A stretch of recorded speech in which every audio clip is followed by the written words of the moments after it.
Dès son élection en 2017, souvenez-vous, Macron avait promis aux femmes que son gouvernement lutterait activement contre les violences sexuelles.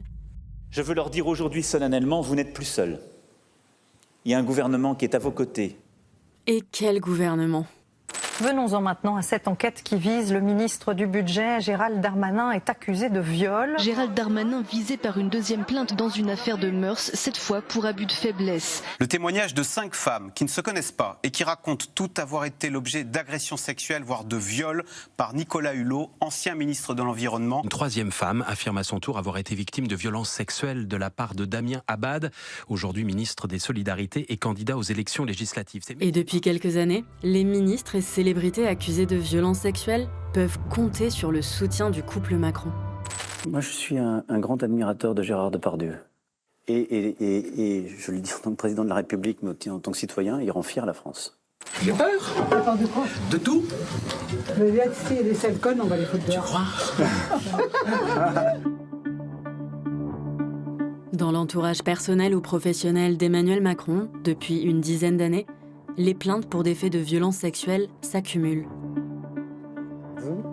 En 2023, durant l'affaire Guerriot, Mathilde Viau tentait de dresser devant un journaliste de BFM embarrassé une liste à la Prévert de politiques accusés, mis en examen, voire condamnés pour des faits de violences sexuelles. Parce qu'en fait, il est très difficile de se rappeler de tous les noms qui sont mis en cause. Gérald Darmanin, accusé de viol. Nicolas Hulot, accusé de viol. Damien Abad, accusé de viol après administration de substances Je me permets visant... de préciser, parenthèse, qu'il y a eu des non-lieux dans certaines affaires. Oui, j'ai dit accusé, j'ai pas dit non, mais c'est condamné, important, mais voilà, oui, mais bien je sûr. suis journaliste, absence de condamnation dans d'autres affaires, voilà, je vous laisse continuer. Couvrons-nous. Benoît Simion, accusé et condamné pour violence conjugale. Stéphane Trompy, accusé d'harcèlement sexuel. Yannick Horry, signale à la justice pour agression sexuelle sur une élue. Gilles Legendre, ancien président du groupe majoritaire, signale à la justice pour agression sexuelle. Olivier Duhamel, proche de Macron, présent à la rotonde le soir de la victoire et accusé de viol, non condamné pour fait prescrit. Chrysoula Zakharopoulou, accusé de viol. Pierre Cabaret, accusé d'harcèlement moral, d'harcèlement sexuel et d'agression sexuelle. Joël Guerriot, Horizon, on peut considérer que ça fait partie de l'univers de la Macronie. Éric Dupond-Moretti, qui est quand même le grand ordonnateur du sexisme dans les prétoires, qui a été suspendu après avoir touché son sexe devant une magistrate, que maintenant il décide de poursuivre pour des faits qui, a priori, sont assez peu avérés. Dominique Boutonnat, grand donateur de Macron, président du CNC, accusé de viol. Pour vous, c'est quelque chose qui se limite Attendez, je sais que c'est un douloureux. bord politique. Non, mais c'est important. Je sais que c'est douloureux. Marc Guillaume, accusé d'harcèlement sexuel. Laurent Bigorgne, proche d'Emmanuel Macron, condamné pour avoir tenté d'agresser une collaboratrice après administration de substances chimiques. Cette collaboratrice était en direct avec nous hier soir, à témoigner. De quoi expliquer qu'après avoir promis de virer des ministres mis en examen, le président ait changé d'avis. Souvenez-vous de ses déclarations en 2017. Si vous étiez mis en examen, est-ce que vous renonceriez à être candidat ? Oui, de la même façon que dans le principe, un ministre doit quitter le gouvernement lorsqu'il est mis en examen. Vous savez, devenir président de la République, c'est être le garant des institutions. Dans notre Constitution. En 2022, le candidat Macron changeait d'avis. Je vais quand même vous demander un engagement en me faisant un peu le relais des associations féministes. Est-ce que si vous êtes, je suis pas allé au bout. est-ce que si vous êtes réélu, on est un peu pris par le temps de toute façon. Est-ce que si vous êtes réélu, Monsieur Macron, vous vous engagez à ne plus avoir dans votre gouvernement un ministre accusé de viol ou d'agression sexuelle? Non, je ne prendrai jamais un tel engagement. Parce que je crois à la présomption d'innocence. Mais est-ce que vous vous rendez compte de la symbolique que ça représente? Mais je vous le dis vraiment, parce que je me bats. Il n'y a aucun président qui s'est autant battu que moi sur le sujet d'égalité femmes-hommes et contre les féminicides. Ah, la fameuse présomption d'innocence. Ce que va nous rappeler cette magistrate, en charge de la Commission nationale consultative des droits de l'homme, c'est que la présomption d'innocence ne signifie pas tout à fait innocence. La présomption d'innocence fait que de toute façon, vous n'êtes reconnu coupable qu'à l'issue d'un procès définitif. De toute façon, ils sont présumés innocents. Mais pour autant, par exemple, une personne mise en examen, ça veut dire qu'elle est officiellement en situation que des juges indépendants ont dit qu'il y avait suffisamment d'indices graves ou concordants laissant présumer sa participation à l'infraction. Donc ça veut dire qu'il y a une présomption de participation à l'infraction. Ils sont présumés innocents avec une présomption de participation à l'infraction. Ça, c'est compliqué à comprendre. Visiblement, ça l'est pour notre président. Je ne sais pas si on est revenu en arrière, mais en tous les cas, on n'a pas avancé avec lui. Et vraiment, il a parlé d'inquisition. Il a parlé d'honneur de la France pour Depardieu. Il refuse de lui enlever sa Légion d'honneur. Il a conservé Boutonnat à la tête du CNC. À chaque fois il a conservé Hulot jusqu'au dernier moment. Il a conservé Abad jusqu'au dernier moment. Il a mis Darmanin à l'intérieur, puis ministre de la Justice. Il n'a envoyé aucun signal, aucun micro-signe que le combat contre les violences faites aux femmes était un combat important. Et pourtant, selon Magali Lafourcade, les violences faites aux femmes ne sont pas une fatalité. Elle fait un parallèle avec les violences routières. Dans les années 90, quand le président Chirac en avait fait une grande cause nationale, il avait divisé par 4 le nombre de morts sur les routes en quelques années, le faisant baisser de 12 000 à 3 000. Il y a une volonté politique, il y a eu des moyens de prévention, il y a un budget prévention qui est vraisemblablement plus élevé que le budget prévention des violences faites aux femmes. On met beaucoup d'argent sur les campagnes pour le téléphone au volant, l'alcool au volant, la vitesse au volant, tous les facteurs comme ça. Ensuite, on a mis des radars pour avoir la certitude d'être pris. Et puis, on a parlé dans le vocable de délinquance routière. Et on a fait des audiences routières avec les gens qui partaient en détention parce qu'ils étaient dans une conduite sous l'empire d'un état alcoolique.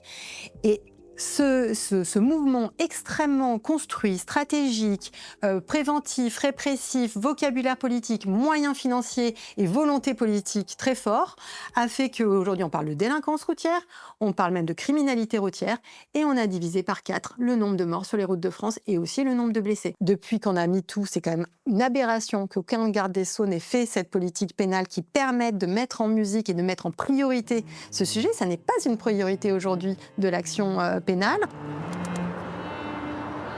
Conséquence de cette absence de volonté politique, en 2025, la France était sanctionnée par la Cour européenne des droits de l'homme pour ne pas avoir protégé efficacement des victimes d'infractions sexuelles.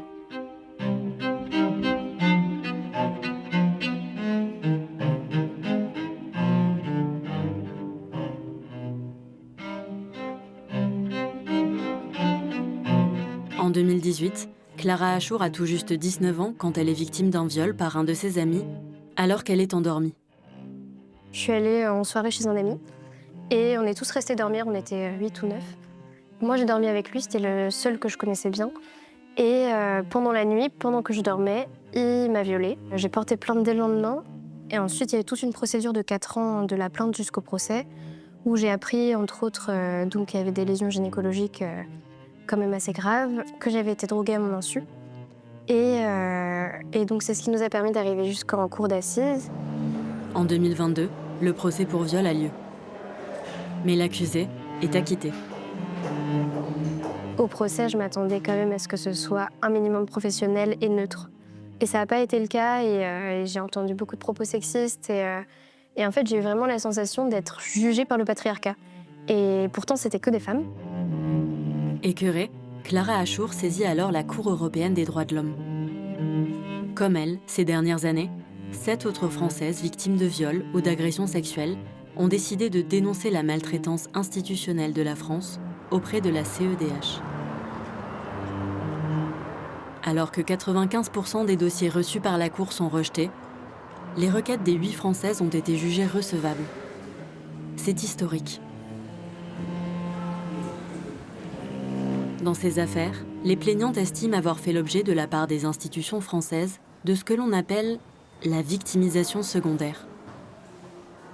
Les plaignantes estiment qu'elles ont été maltraitées par les services d'enquête et par l'institution judiciaire avec des procédures trop longues, avec des propos dénigrants, discriminatoires, donc qui peuvent relever de la victimisation secondaire, avec un sexisme dans les questions et donc un traitement qui contrevient au principe d'égalité dans le traitement judiciaire et policier, et puis surtout avec des non-lieux, des classements sans suite, des déqualifications des faits par rapport à la nature des faits objets de la plainte. Et donc ce qui est très intéressant, intéressant, c'est que même si ces affaires sont très différentes, elles touchent quelque chose qui est de l'ordre du systémique. Le viol, il a duré, je sais pas, 30 minutes. La procédure, elle a duré 4 ans.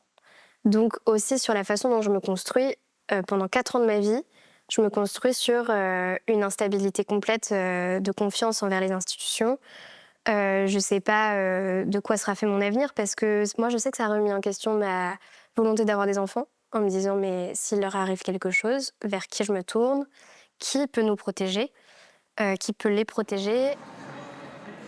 Le 25 avril 2025, la CEDH condamne la France pour manque de protection effective de 3 mineurs ayant déposé plainte pour viol. Elle somme la France de réviser son cadre légal. Pour la première fois, l'Hexagone est donc condamné au titre de la victimisation secondaire.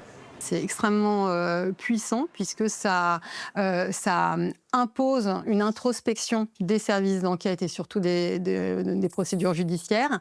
Et ça révèle que dans ces 3 affaires, ni les enquêteurs ni les magistrats en charge de ces affaires n'ont été capables d'évaluer correctement la situation, la vulnérabilité de ces enfants, que les procédures étaient particulièrement longues, particulièrement douloureuse, avec parfois un discours sexiste, y compris dans les décisions de jugement. Et ça incite vraiment à un changement de paradigme. Février 2026. Clara Achour attend toujours l'arrêt de la Cour européenne des droits de l'homme. Les dysfonctionnements juridiques en matière de VSS. Son combat contre les violences sexuelles et la victimisation secondaire se poursuit. Pour soutenir sa lutte, un collectif féministe, Notre Orage, a écrit une chanson. Car l'histoire se répète, je suis cette sœur en miettes. Pour eux c'est classe et sans suite, mais nous on a pris perpète. C'est une justice qui néglige, hein, une justice qui méprise, qui te remet face à celui qui hante toutes tes nuits. Hein. Combien de féminicides, ah, on les croit maintenant. Combien de présumés violeurs dans ce foutu gouvernement. Peu importe qu'ils le veuillent ou non, ça va changer. C'est juste que s'ils se mettent à le vouloir, ça va changer plus vite. Au niveau gouvernemental, ils ont le délai dans leurs mains. Et nous, vraiment, en fait, on ne fera pas marche arrière. Je suis derrière tous ces grands décideurs dans les ministères, etc. Je ne leur laisserai aucune respiration. Qu'ils en soient bien conscients. Au milieu de l'orage, mes amis, on ira jusqu'au bout. C'est tout.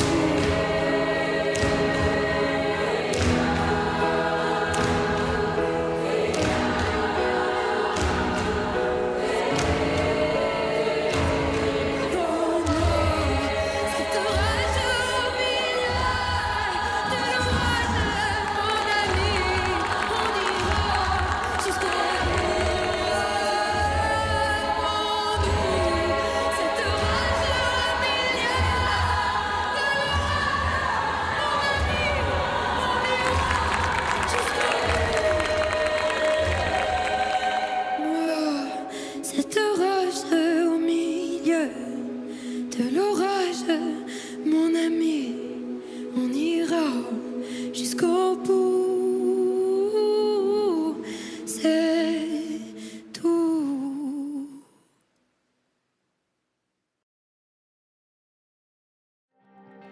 Merci d'avoir regardé cette enquête. Chez Off Investigation, nous n'avons ni sponsor, ni actionnaire extérieur. Si nos enquêtes existent, c'est uniquement grâce à vous, celles et ceux qui savent qu'un journalisme indépendant est possible. C'est votre soutien qui nous permet d'enquêter librement sur les milieux du pouvoir, des médias et de l'argent. Et c'est lui qui nous garantit une liberté éditoriale totale. Si vous pensez que ce travail est essentiel, faites un don sur off-investigation.fr. Votre soutien, c'est notre indépendance.